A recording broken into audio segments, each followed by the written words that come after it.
Hello, Gillian.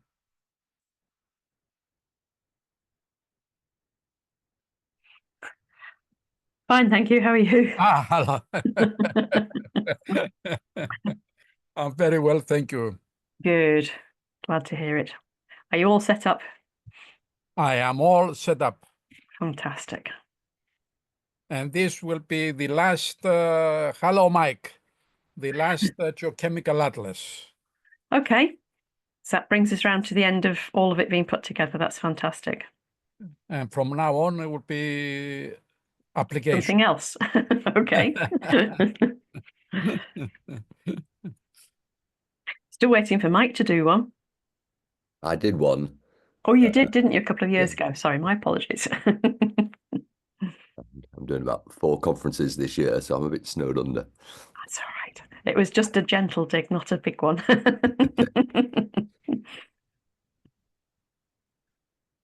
Mike, how are you? Okay, I'm very heavy with cold. I've got a very low voice. Yes, I can hear you. Yes, yes, yes.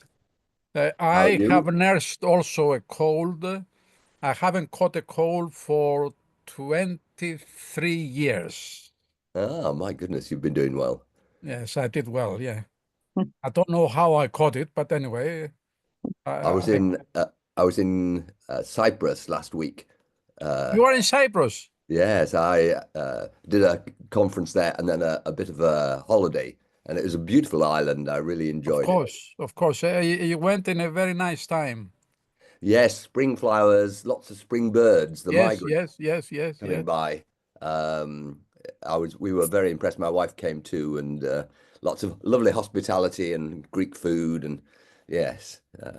You know, there was an article in the Time magazine in the 1970s, and they went there in April, and they call it the Island of Flowers. Yeah.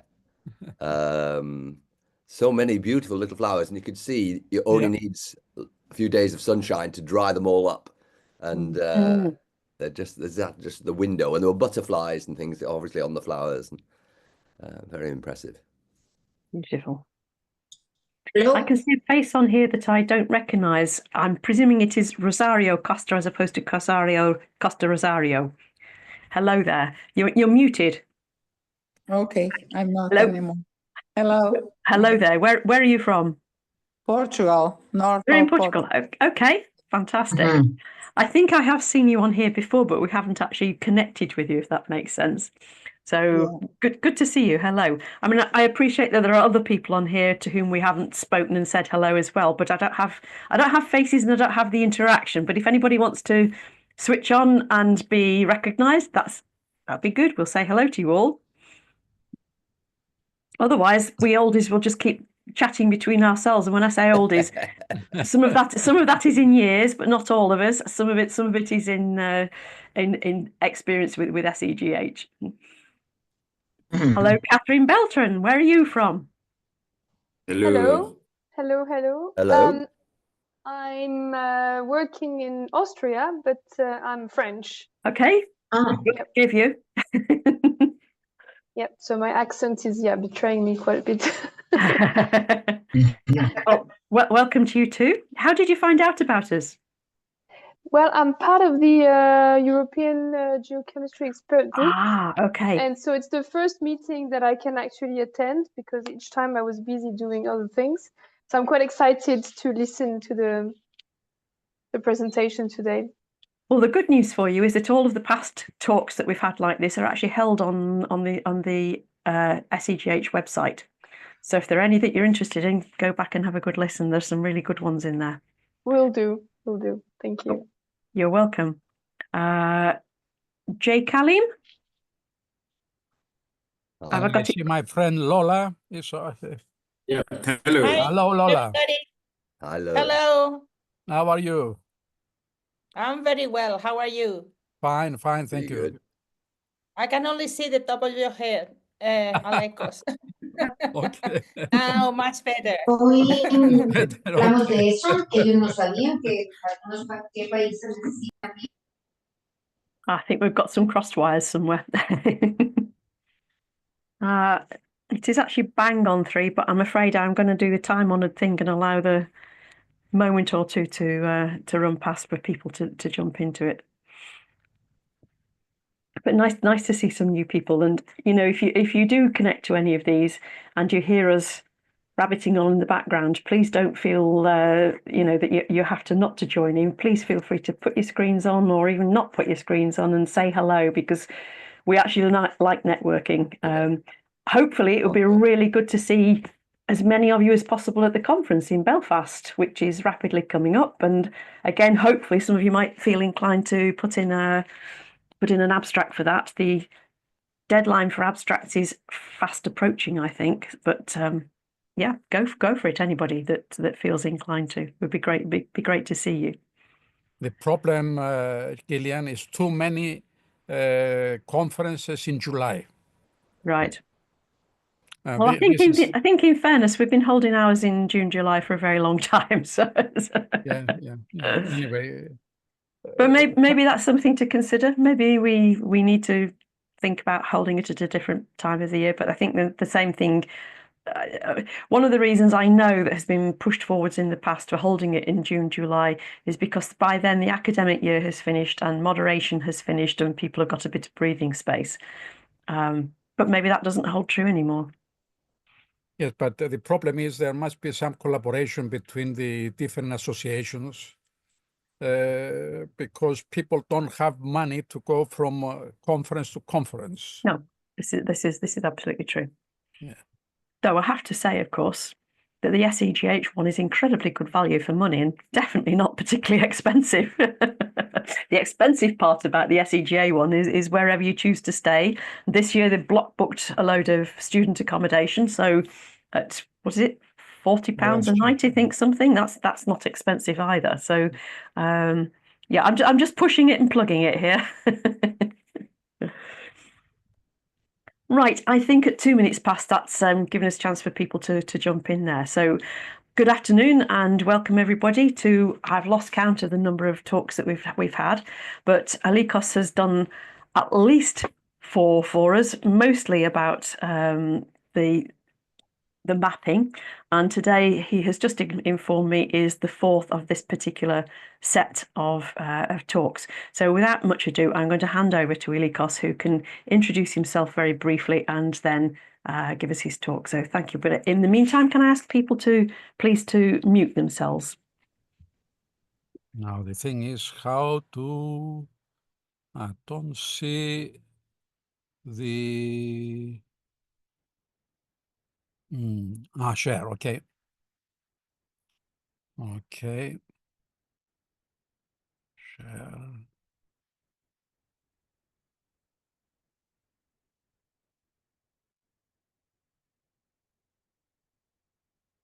So do you see my screen? We do, thank you. Yeah, that's great. Okay. Yes, yes.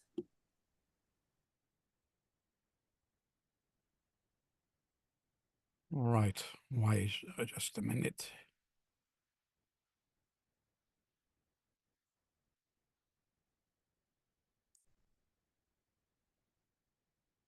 Well, I think that's my introduction. I'm a chairperson of the IUGS Commission on Global Geochemical Baselines.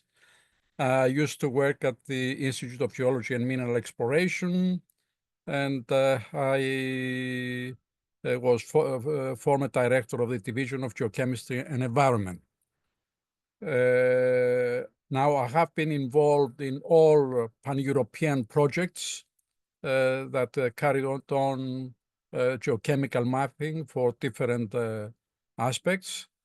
And today, I will sort of talk you through the Geochemical Atlas of Europe, which was the first one. And for some peculiar reason, this will be the last one.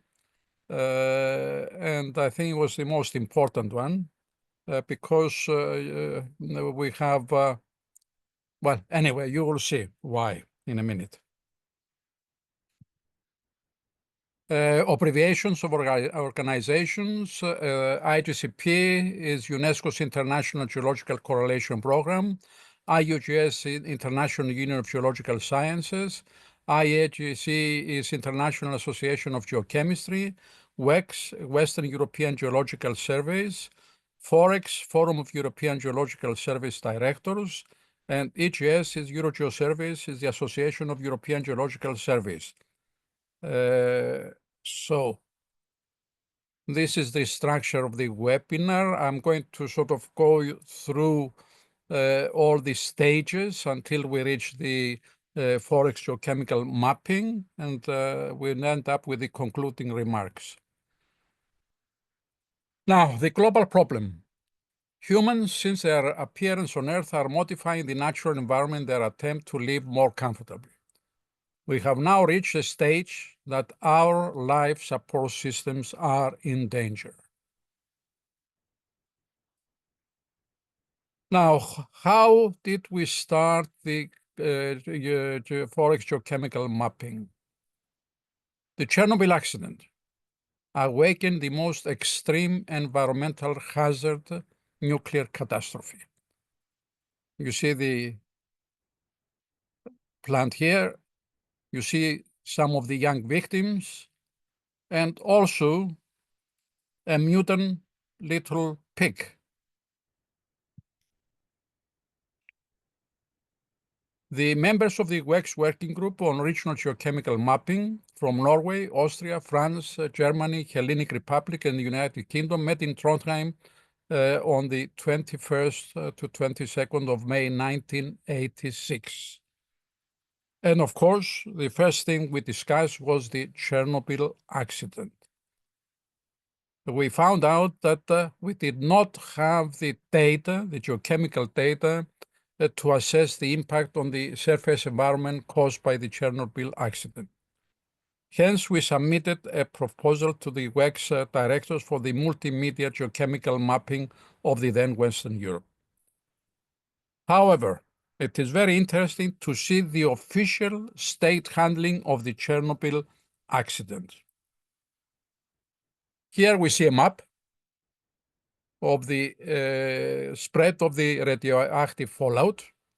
However, the stories regarding the official state handling of the Chernobyl accident from the German, Austrian, French, British, and Hellenic participants are very interesting.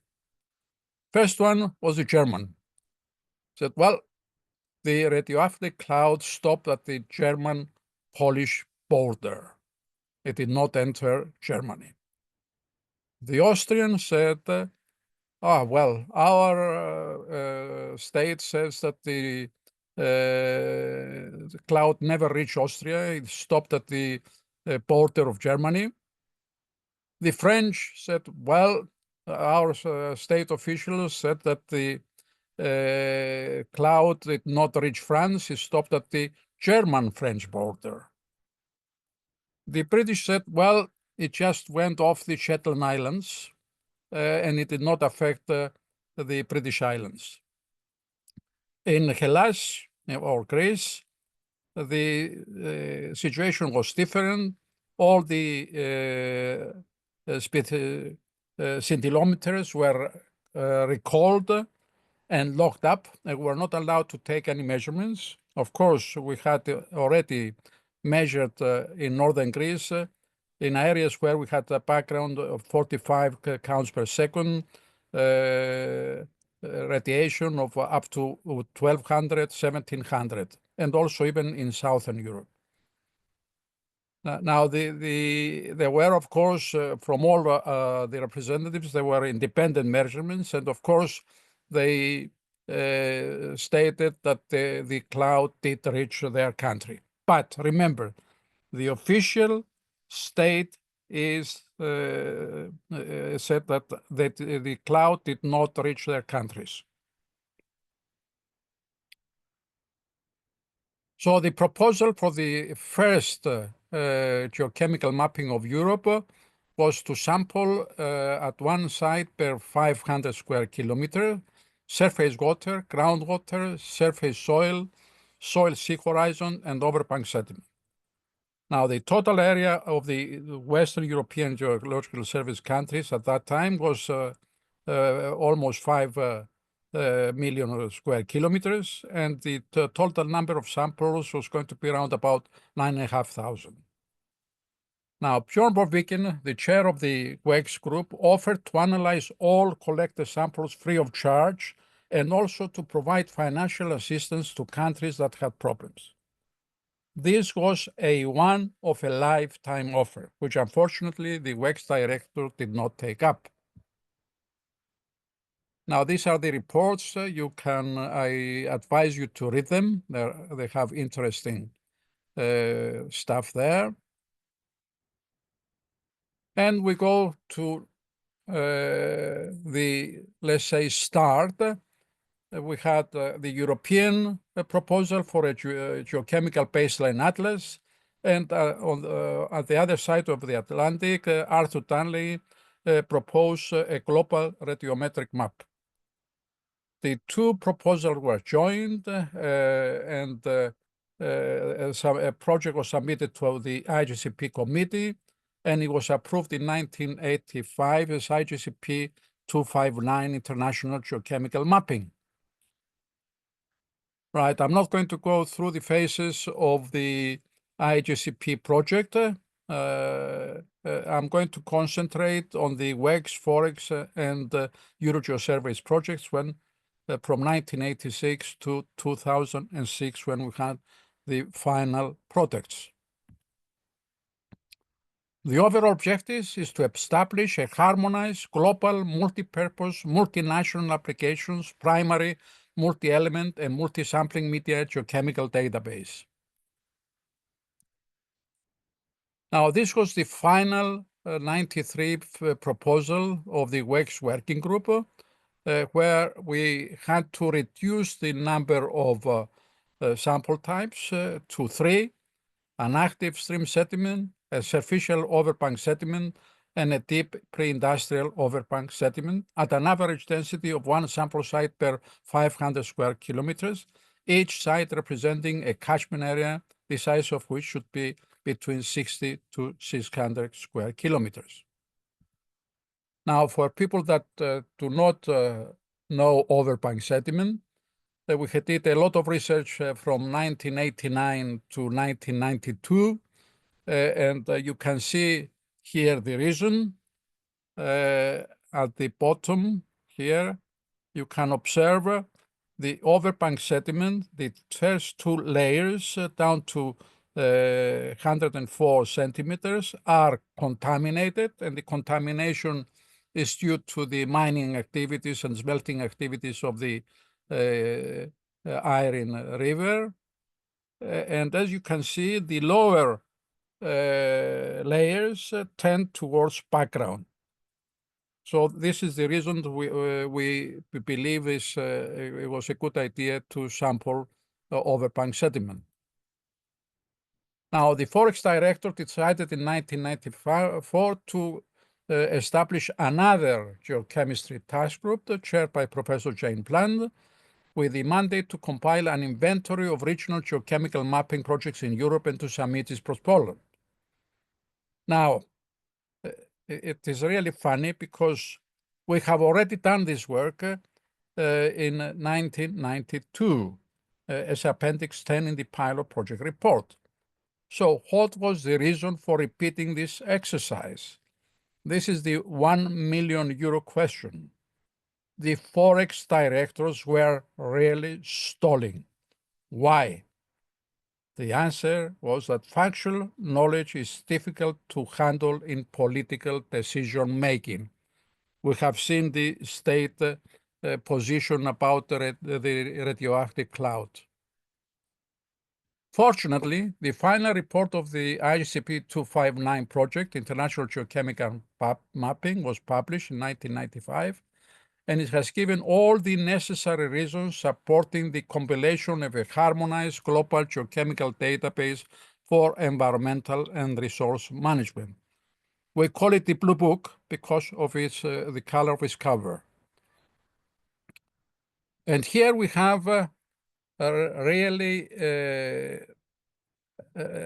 timeless statements, as we say, why, giving the reasons for the geochemical mapping. Everything in and on Earth, mineral, animal, and vegetable, is made from one or generally some combination of the 86 naturally occurring chemical elements. Everything that is grown or made depends upon the availability of the appropriate elements. The existence, quality, and survival of life depends upon the availability of elements in the correct proportions and combinations. Because natural processes and human activities are continuously modifying the chemical composition of our environment, it is important to determine the presence, abundance, and spatial distribution of the elements across their surface in a much more systematic manner than has hitherto been attempted. So, the FOREGS directors, for the first time, they did not have any choice. So in 1996, they have approved the continental-scale geochemical mapping of Europe and established the FOREGS Geochemistry Working Group, chaired by Professor Reijo Salminen from the Geological Survey of Finland. Now, the first action, Professor Salminen sent a letter to the directors of all the European Geological Surveys, asking them to sign a declaration that their country will participate in the project of the FOREGS Geochemical Mapping of Europe, according to Blue Book recommendations. In total, 26 countries replied positively. The second action was compilation in the office of the first draft of the field sampling manual. And directly afterwards, we had a kickoff meeting at Limbach in Slovakia in June 1997. And 26 applied geochemists participate in the field testing of the FOREGS field sampling manual. Now, at Limbach, all the sampling methods were tested in actual field conditions and the descriptions refined. And afterwards, the Geochemical Mapping Field Manuals was published in 1998. Now, the overall objectives of the FOREGS continental-scale geochemical mapping of Europe were collect, store, and analyze several sampling materials from the global terrestrial network GTN cells. I will explain this in a minute. Standardize national geochemical mapping datasets across national boundaries. Show the actual situation of element concentrations, the geochemical baseline within Europe, that is the Geochemical Atlas of Europe, a common database available to every country, promote follow-up work at the national and local level, a tool for European Union policy and decision-making, European contribution to the work being carried out by the IUGS Commission on Global Geochemical Baselines. Now, this is one of my favorite slides. For the production of a high-quality harmonized geochemical database at any mapping scale, there are two key procedures, sampling and sample preparation. They are the most crucial stages of any geochemical survey. Any errors during these two stages is carried forward and can result in the failure of the whole survey. Now, laboratory analysis, of course, it is important. However, errors can be corrected by reanalysis of samples provided enough material is available. Now, the diagrams in the following slides come from the IUH, the International Union of Geological Sciences Manual of Standard Methods. And this publication essentially replaces the FOREGS Geochemical Mapping Field Manual. Now, as you can see here, the whole globe, the terrestrial and the marine environment, is subdivided into 19,833 grid cells of 160 by 160 kilometers. Now, we are interested in the terrestrial part, and the terrestrial part comprises 7,356 grid cells of 160 by 160 kilometers. And here is a grid within Europe. I'm not going to go through the details. You can read this at your leisure. And the samples types that have been decided to collect in the European project were residual soil, top and bottom, humus where present, stream water where present, stream sediment, mineral sediment, and top floodplain sediment. The reason, well, I have to sort of have another talk about the differences of opinion of the people, and we have to make compromise, unfortunately.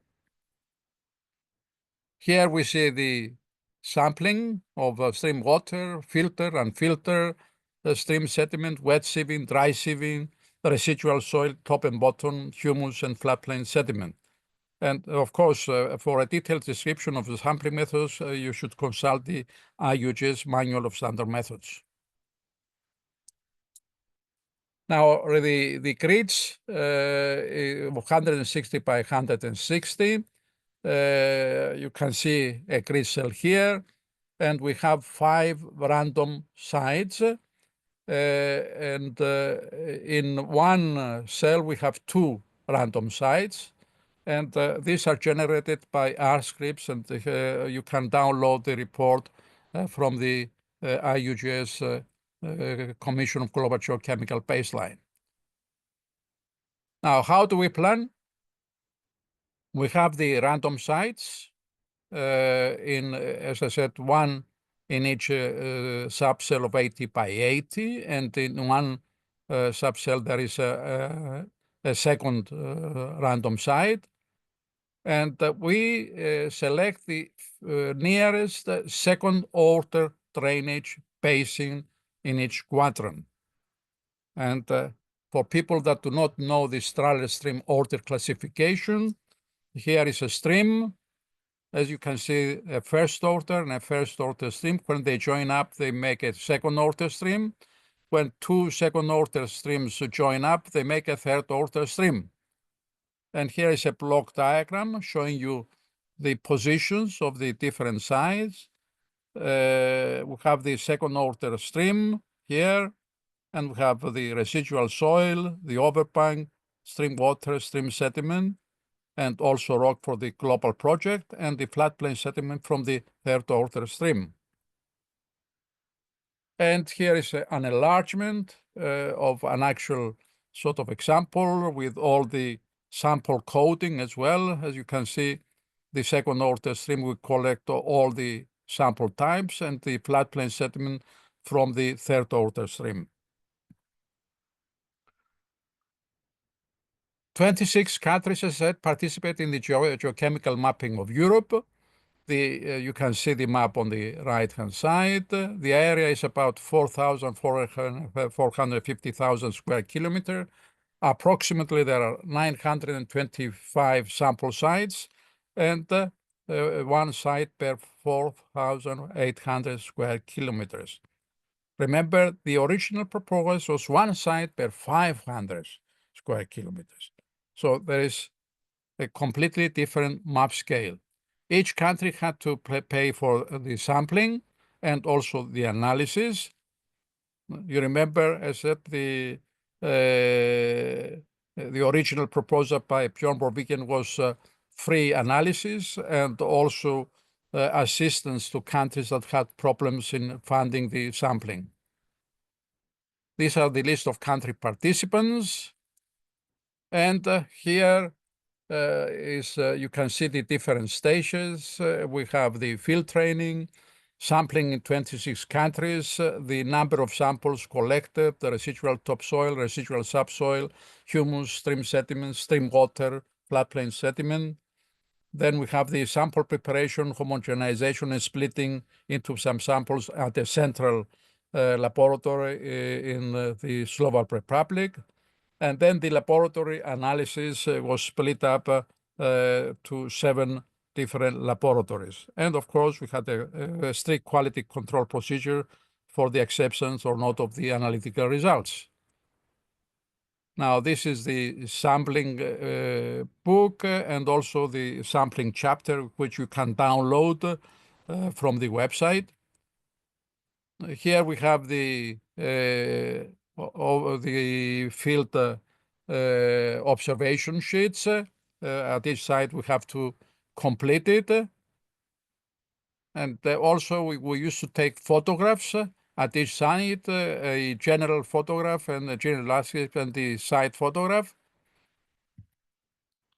And of course, one very important issue was to place the sample sites on a topographical map of a scale 1 to 50,000 before leaving the website, because in Greece we had problems with the GPS. It does not work near military sites. And here are the recorded sites for one particular grid. And here we see the sample preparation carried out for stream sediment, soil and floodplain sediment is the flow charts. And as I said, the samples were analyzed in 7 geological survey laboratories. And this is very important in order to achieve compatible analytical results in each laboratory, analyzed by the same method, all samples for the same suite of elements. In addition, we had a very laborious quality control, quality assurance scheme in order to produce high quality results. And here are the laboratories on the right-hand side, the methods they have used, and which sample types they were analyzed. And again, I stress, all sample types were analyzed in the same laboratory by exactly the same analytical method. And here is the list of determinants for each sample type. And the quality and quality control scheme, it was a balanced ANOVA design. Approximately 5% of all sites were sampled in duplicate. The duplicate samples were prepared independently of each other and analyzed randomly along with all other samples. Each duplicate pair of samples was analyzed in duplicate to allow estimation of sampling uncertainty by the balanced ANOVA statistical interpretation method. And you can read this. Here are here we see the problems. Excuse me just one moment. We're actually getting somebody coming through. Could you please all ensure that you're muted, please? I understand that people sometimes need to take external calls, but in deference to the person who's speaking, please could you switch off? Sorry. Thank you. Sorry, Alikos, carry on. Okay. Of course, we had unacceptable results. You expect that because some elements were not appropriately analyzed by some methods, and we had to sort of carry out quality control continuously in order to have acceptable results. As you can see, we had to play with statistics, unfortunately. Well, some people also liked to use variograms. Here we see a very nicely structured variogram. And on face value, you'll think that everything is fine. But if you look closer, you will see that the Nakev effect, the errors are greater than the spatial variance, which means that although we have a very nice variogram, the results cannot be extrapolated into ensemble space. Of course, there were additional quality measures to provide extra assurance that the overall quality of data was to the high standards required. We had, for all solid samples, 2 reference materials, SAE 921 and 982, were analyzed at regular intervals between 1% and 2%, depending on the method, to monitor long-term stability and to enable comparison of data from different methods and different laboratories. About 8% of the solid samples were also used for interlaboratory comparison. For example, about 50 soil samples were analyzed by WT-XRF at BGS for comparison with the original PGR WT-XRF and GTK ICP MS data. Now we had to check thoroughly all the data, separate quality control samples for the ANOVA. We had preliminary top maps, basic statistical tables, and element distribution maps. And the greatest problem we had was corrected sample identifiers and coordinates mainly, which has caused a lot of problems, and you will see in a minute why this was a problem. Analytical results below the detection limit were set to have their value. For example, tellurium at 0.02 milligram per kilogram was set to 0.1 milligram per kilogram, and the final set for map production. Now here you see the total number of maps. The total number of maps was 424. Now, can you imagine to replot these maps 4 times? Because people, unfortunately, did not take care to check their coordinates. So we found, for example, a sample falling in Israel, or a sample from Spain falling in Italy, from Italy to Ireland, and so on. So we had to replot the maps at least 4 times, 424 maps. And you will see the complications when you see the maps. Now, the data were interpolated to generate a regular gridway with a 6 by 6 kilometer output grid cell. The method was Alchemia Smooth, which was developed by the Geological Survey of Finland. In our opinion, is the best weighted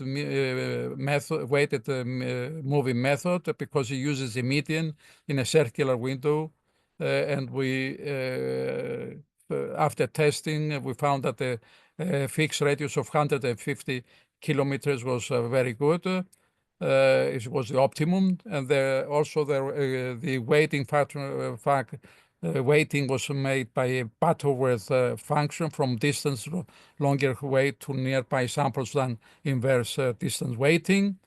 Again, these methods unfortunately are not available any longer, because they used to be in all computers, and the Alchemia Smooth data were exported to ArcView, and there we had the final maps. And here is an example of a final map. As I said, we had to experiment quite a lot until we reached this stage. We have the interpolated grid by using a 10-grade color scale, as you can see, using percentiles at 5, 15, 25, 35, 50, 65, 75, 85, and 95. We also had to agree on the cold to hot colors.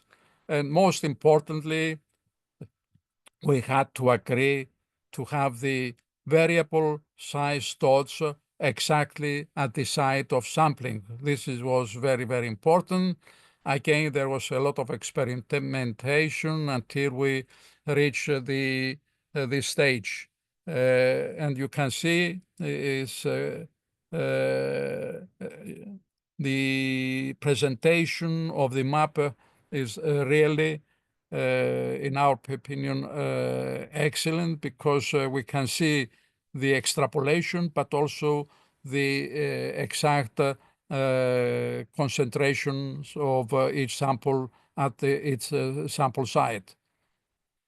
And of course, the histogram was again made by an Avenue script, which is not available any longer, and it aligns with the size of the dots. Here we see the printed web publications, and also they are all freely available from the website, as you can see from the hyperlinks. Now, the database, we have the archive sample materials, field observation sheets and field maps, an MS Access database for field observation of all sample types, analytical data files which are available from the website, databases of combined field analytical data and related coverages, and a digital photo archive of individual sample sites. This is the website. You can. This is for volume 1. which you can see at your leisure. And this is volume 2. And the geochemical baseline concentrations of elements in soil, sediment, and water can be studied in the Geochemical Atlas. And something very important that people do not understand usually, we have baseline. The baseline is the natural geogenic variation of an element, and is equated to the natural variation of an element, which is due to lithology, the background, and the abnormal concentration of an element, which is related to mineralization and the lithology. This is the mineral exploration side. Now, if we come to the, let's say, human environment, we have the anthropogenic contamination. And in this case, the equation is, it takes into consideration the natural geogenic variation of an element, which is both the lithology and mineralization, plus the concentration of an element from anthropogenic activities. Now, the maps. We have here the silica in subsoil, and as you can see, we can see the limit of the last glaciation quite well, because the glacial sediments are silica rich. On the other hand, they are titanium poor, as you can see. Again, is you can map it fairly well. And here we see the floodplain sediment. We see the silica-rich sands marking the limit of the last glaciation, and also the titanium, again, marking the limit of the last glaciation. We have also the mapping of felsic rocks. You can see the silica on the right-hand side. We see the felsic anomalies, where we have felsic rocks, and also the carbonates with the calcium oxide. Stream water.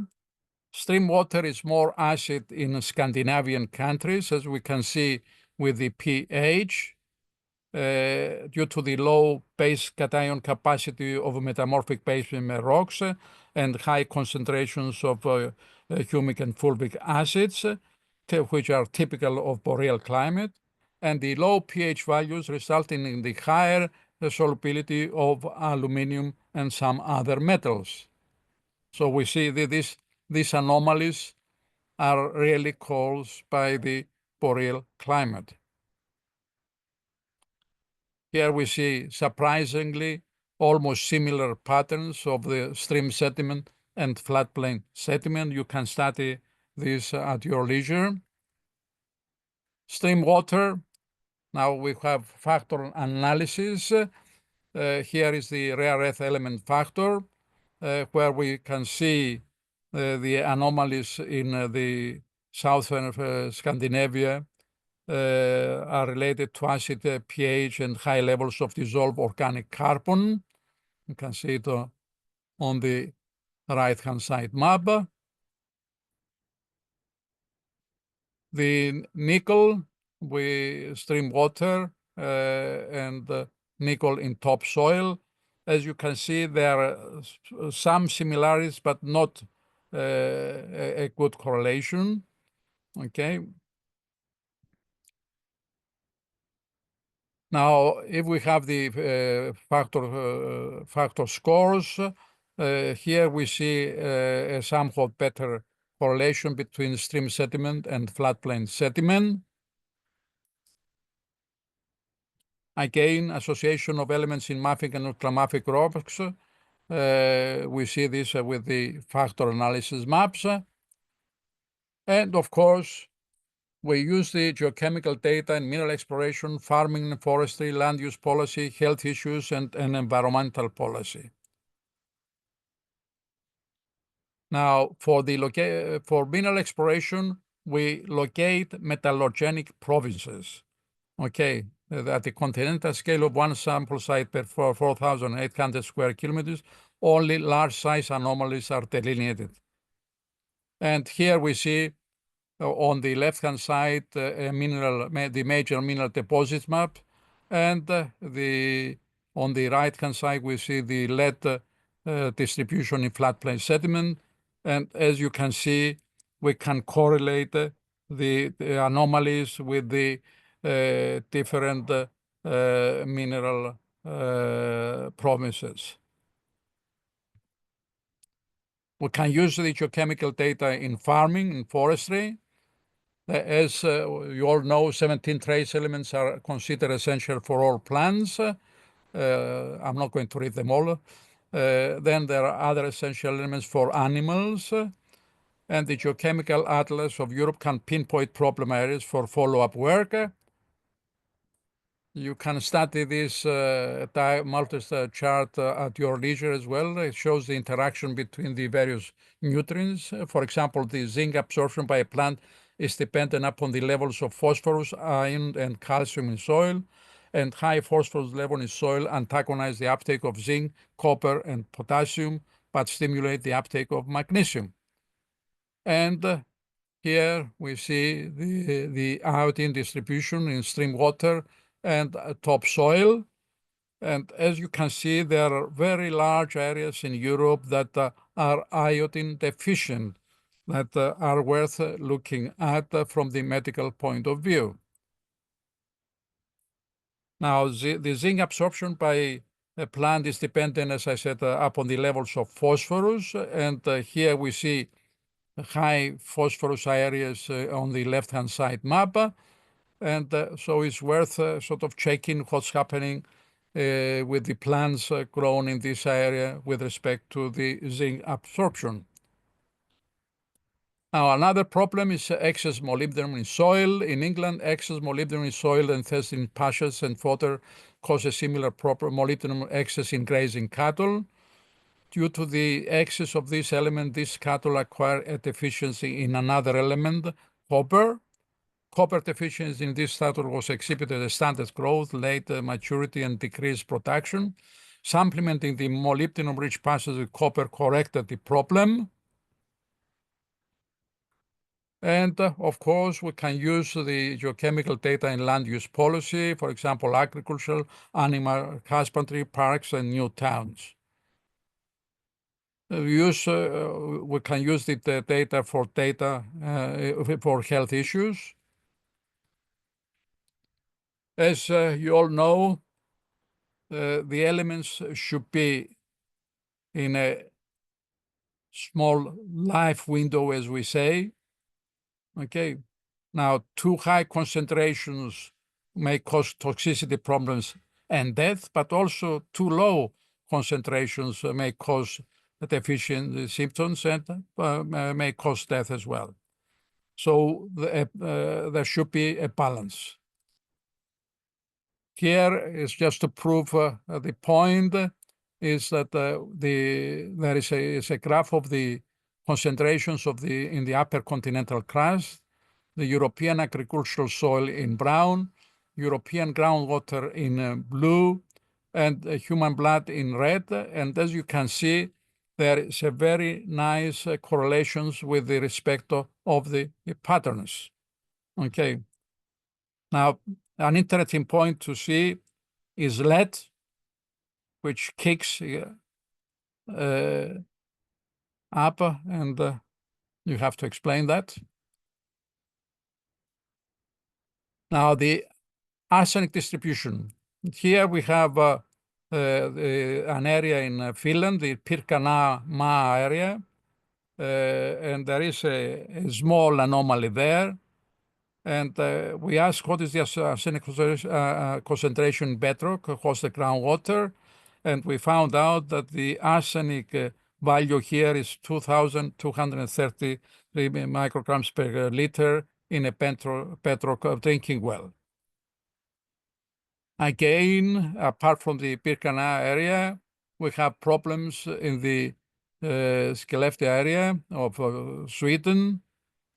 And of course, this map should be studied very carefully because there are many other areas with high arsenic concentrations in stream water.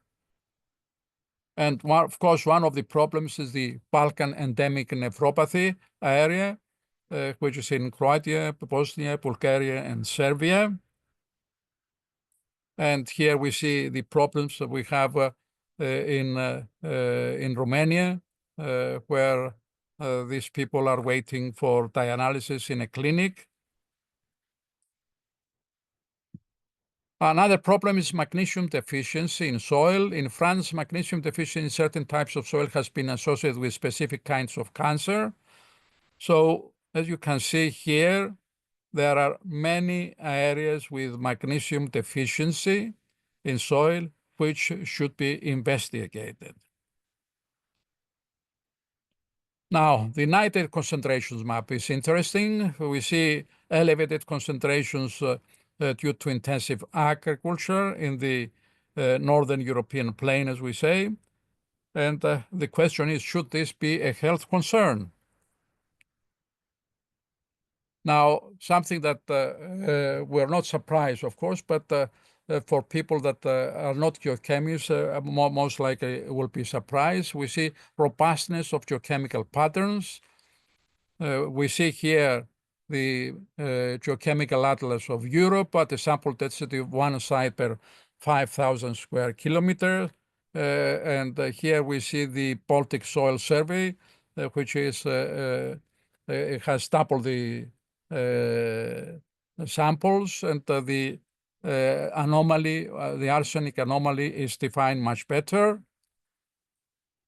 Here we see the subsoil and of the Birkana area, Ma area, sorry, and we see that again that is much better defined with, at the sample density of 1 site per 300 square kilometers.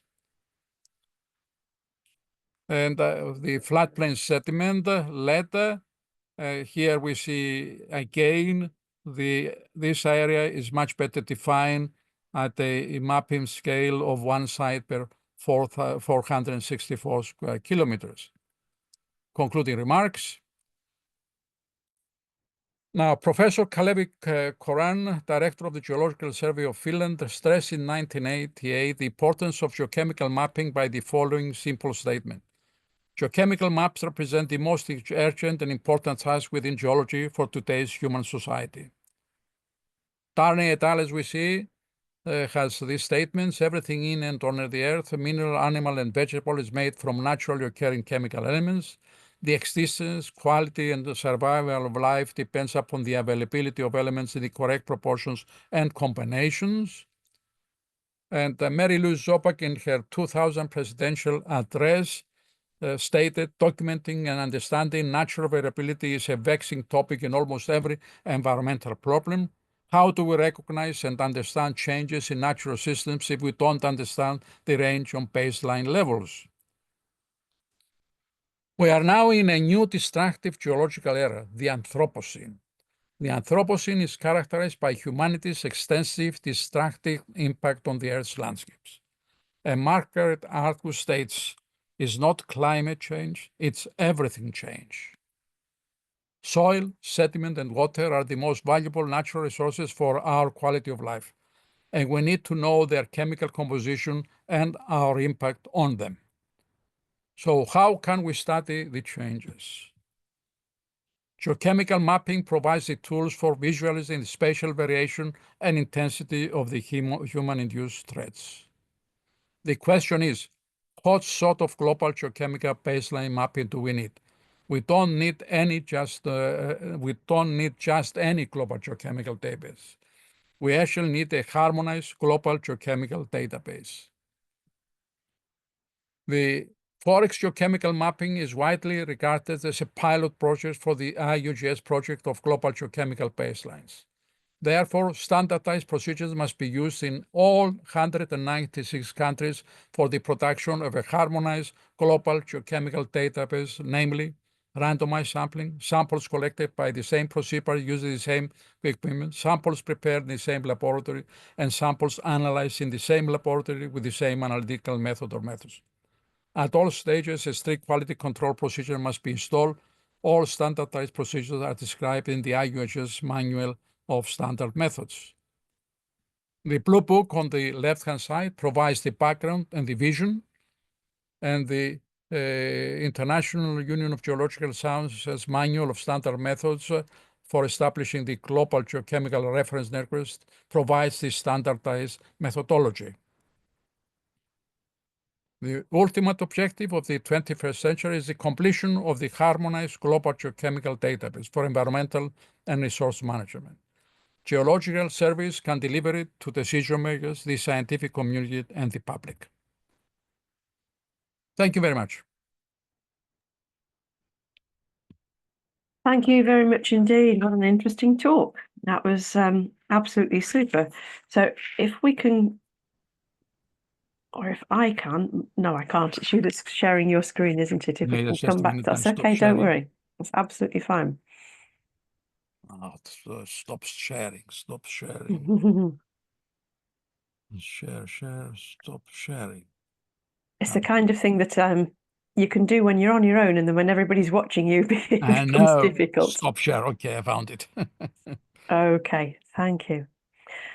I'm sure that everybody else here found that as fascinating as I did, and I'm quite certain there will be some hands going up in a moment for questions.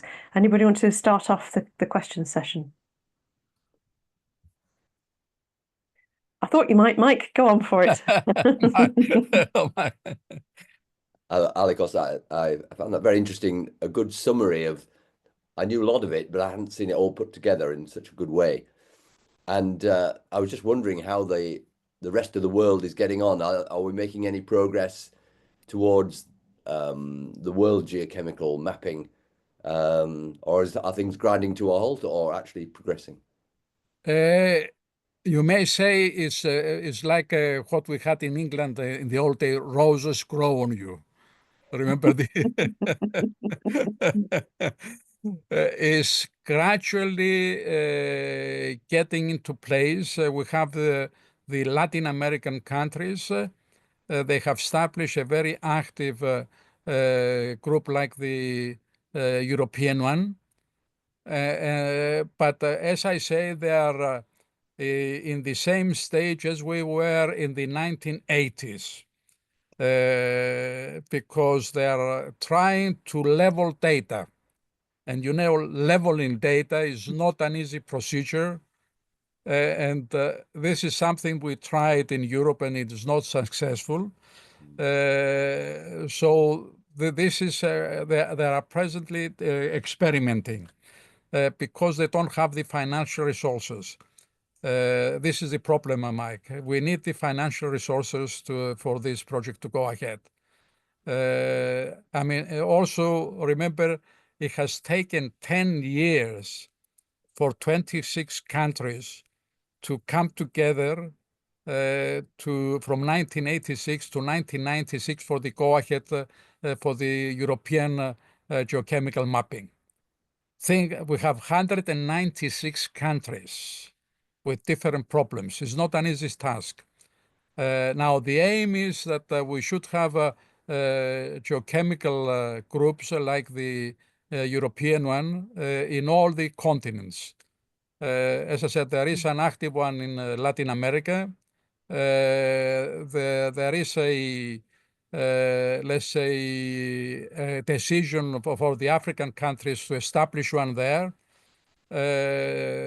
Now, the other regions are very difficult, as you know, where they have financial problems and we also have wars as well.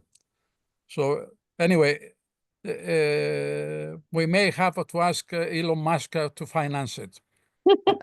Well, you were mentioning rare earth elements, of which he's very fond, so... I mean, he lost in one day, sorry, he made a profit of 25 billion dollars in one day. So if he gives us that money, we can do it. Well, maybe fingers crossed. Lola, you have your hand raised. What's your question, please? Yes, Alekos, thank you very much. Congratulations, because you have been working on these geochemical maps for many, many years, and you're still working further and further. I have a comment and a question. The comment is about your call for having a harmonized geochemical procedure. I think the only way of having this is to agree that the geological surveys should be the ones leading the sampling and the analytical work, because otherwise it's impossible to have any other kind of standard procedure, because the universities use a method, organizations use different methods. So the geological surveys should be the ones dealing with the procedure and also storing the data. Yeah. We went through this business during the IUGS meeting, and I think it's the geological surveys, the ones that should deal with the storage. And I have a question out of my ignorance and my curiosity, and has to do with the Chernobyl cloud of contaminants that you showed. I live in the northern western part of Spain, and here we are used to receive all the winds coming from the west. However, in that map, it looks like the cloud moves from the east, from Ukraine, to the west, and I don't understand it because I'm an ignorant. So how do you explain that? Well, it was the prevailing winds at that time. Okay. Unfortunately, we had the winds blowing towards the west during that period. That's why it sort of moved all over Europe. And also we had southerly winds, so that's why it reached also even down to Crete. We had high values there. You know, we had about 300 counts per second with this sort of measured with the scintillometer.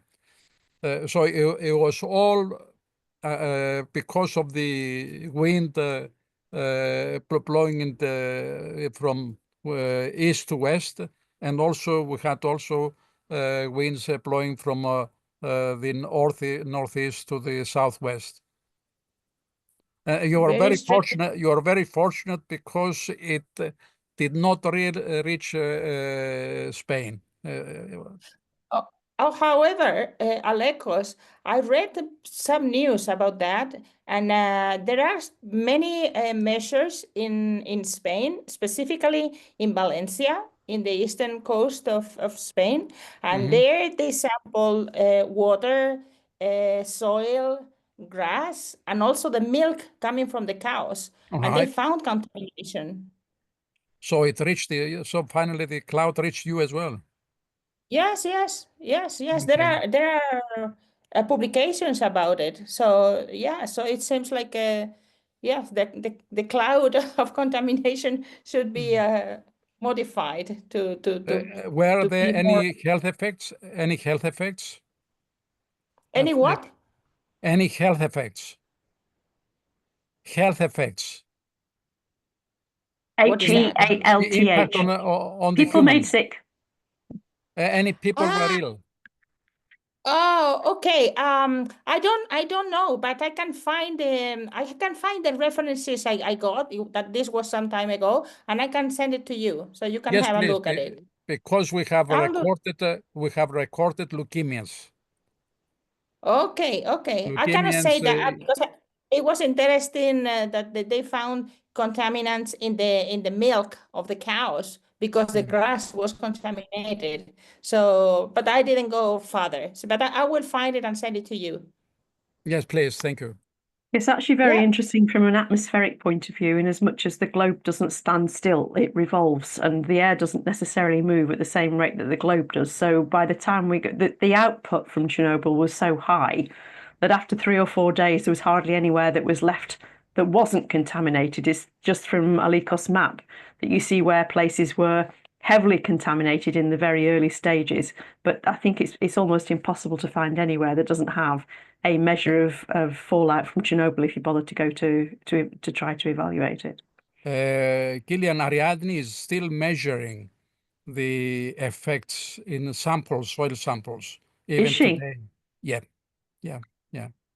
So Chernobyl is still with us. Yeah, absolutely. I can remember it happening. It was an Easter weekend, which, you know, we're almost at a, what's the word I'm looking for, an anniversary for it. Are there any other questions? Because it is 4 o'clock, but I have a question to ask of you before we disappear if other people don't. Looking at your map and having a look at the acidity that's prevalent over Finland and that particular area, and you talked about it being highly acidic because of the humic acid, and I completely understand that, and also the release of aluminium because of that. Do you think you'd get the same measurements now, bearing in mind that acid rain was absolutely in its heyday at the time that you were doing the measurements? No, it's because of the boreal climate.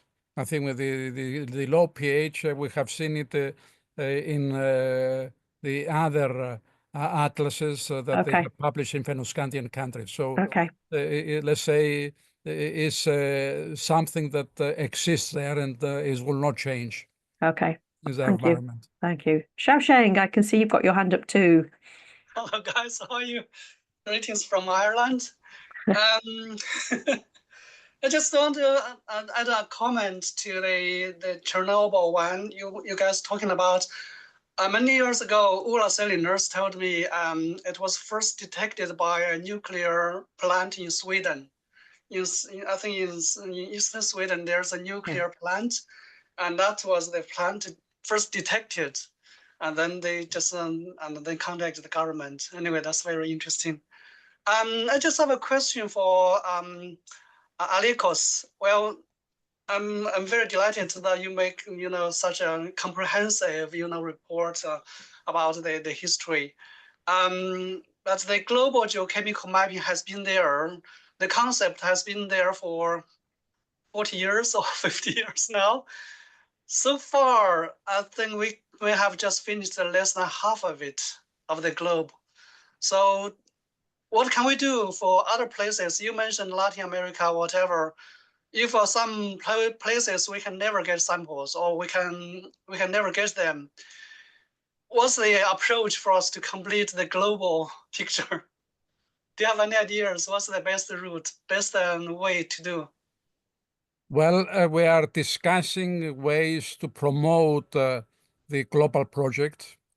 We discussed them, as you have seen. I have presented something in Paris last week. So we need somehow to reach the United Nations Assembly, where all the countries are there. So if we can somehow have a United Nations Assembly decision, that will be the start, okay? Because otherwise we'll be here discussing it in the 22nd century as well. Could it become a UNEP? Could it become a UNEP uptake for that?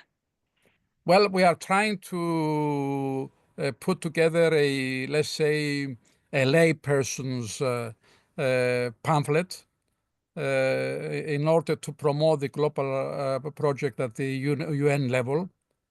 We discussed it. We definitely need the IUGS help as well, and also UNESCO help to get there. So if we can manage to do this within the next couple of years, let's say we'll have the foundation. Okay, because it's important that we use harmonized methods. Otherwise, we'll never get a real database that we actually need. I mean, we waste so much money on weapons nowadays, Gillian. Absolutely. If we can divert money from there to real problems, I think we can solve our problems much better. something about the nuclear accident in Chernobyl. Well, the Scandinavian countries, they have store meat from reindeer before the accident. So they got some samples from reindeer, and they found cesium there. Okay, so there were other accidents that were not reported. I mean, you know, the problems in the United Kingdom, there were accidents there as well that were not. Oh, yeah, we had Windscale in 1953, absolutely. That's right. Absolutely, yeah. So there were accidents in all the countries that were not reported. That's why, as you see, there was silence by all the countries about the movement of the radioactive cloud. Okay. Yeah. So our politicians should be more truthful. Probably. Thank you.